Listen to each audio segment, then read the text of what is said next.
अरे तुम तीनों मेरी माँ नहीं हो सकती। जल्दी बता तू कौन है। बेटा मैं ही तेरी माँ हूँ। तेरी आवाज तो लड़कों जैसी है। जल्दी बता तू कौन है।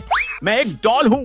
तो क्या आप मेरी माँ हो? मैं ही तेरी असली मम्मी हूँ। अरे ये आवाज मेरी मम्मी की नहीं किसी और की है। जल्दी अपने असली रूप में आ। मैं एक मॉन्स्टर हूँ। ओए पुलिसमैन, तू मुझे बंद नहीं कर सकता। मैं अभी इस पिंजरे को तोड़ता हूँ। मॉन्स्टर के बच्चे मैं जादू से बड़ा हो जाता हूँ। अब तुझे नानी के घर भेज देता हूँ। अब तुम बताओ क्या आप मेरी माँ हो? हाँ, मैं ही तेरी पुलिस माँ